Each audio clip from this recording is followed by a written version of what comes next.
belajar humanistik, yang ketiga teori belajar konstruktivistik, dan yang keempat teori belajar kognitif.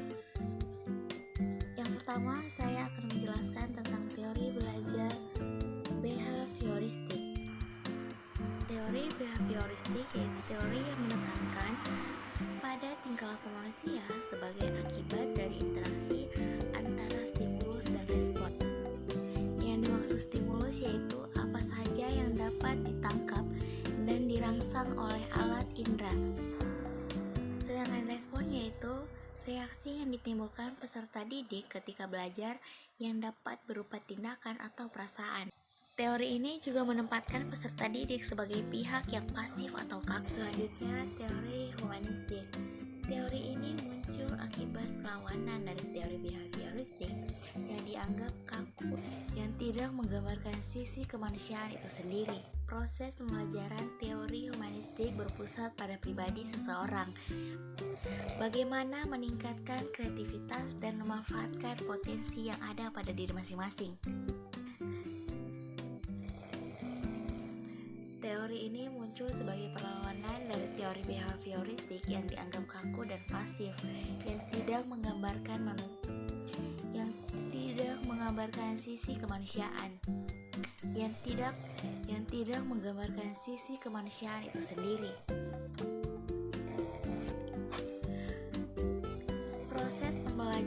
Proses pembelajaran teori humanistik berpusat pada Proses pembelajaran teori humanistik berpusat pada pribadi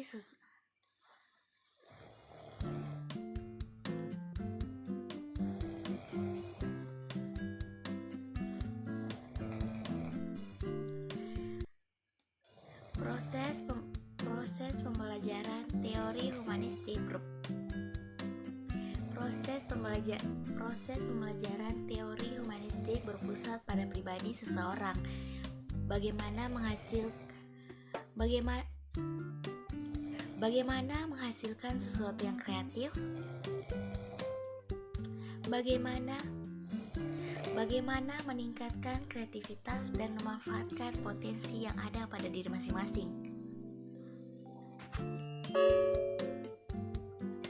Teori ini muncul sebagai perlawanan dari teori behavioristik yang dianggap kaku dan pasif, yang tidak menggambarkan sisi kemanusiaan itu sendiri. Proses pembelajaran teori humanistik berpusat pada pribadi seseorang. Bagaimana meningkatkan kreativitas dan memanfaatkan potensi yang ada pada diri masing-masing. Yang ketiga, teori belajar konstruktivistik. Metode yang menekankan pada proses dan kebebasan dalam menggali pengetahuan, atau dengan kata lain memberikan keaktifan terhadap siswa untuk menemukan kompetensi, pengetahuan, dan ilmu yang berguna untuk mengembangkan dirinya. Yang keempat, ada teori belajar kognitif. Teori kognitif memandang belajar sebagai proses memfungsikan unsur-unsur kognisi, terutama unsur pikiran, untuk dapat memahami dan mengenal stimulus yang datang dari luar. Teori kognitif lebih menekankan pada proses yang terjadi di dalam akal pikiran manusia, sehingga disimpulkan bahwa belajar adalah proses usaha yang melibatkan aktivitas mental yang terjadi dalam diri manusia sebagai akibat dari interaksi lingkungan. Teori ini berpandangan bahwa belajar adalah suatu proses yang mencangkup ingatan, retensi, informasi, dan aspek-aspek kejiwaan lainnya. Belajar merupakan aktivitas yang melibatkan proses berpikir yang kompleks. Secara umum, proses-proses kognitif melibatkan 4 hal. Yang pertama, persepsi, yang kedua, ingatan, yang ketiga, bahasa, dan yang keempat, berpikir. Peranan guru menurut teori belajar adalah yang mengembangkan potensi yang sudah ada pada diri siswa tersebut. Selain keempat teori tersebut, ada teori lain yang disebut bermain sambil belajar. Yang dimaksud belajar sambil bermain adalah proses yang membantu mengembangkan aspek-aspek lain yang ada pada anak. Antaranya yaitu sensorik, kognitif, dan daya otot. Apa saja contoh-contoh aktivitas bermain sambil belajar? Aktivitas belajar sambil bermain itu banyak ditemukan, antara lain bermain Lego, aktivitas luar, dan eksperimen sains. Belajar sambil bermain adalah pembelajaran yang mendekatkan peserta didik kepada pengalaman langsung, sehingga peserta didik dapat merasakan bagaimana mengambil pengalaman dari permainan tersebut.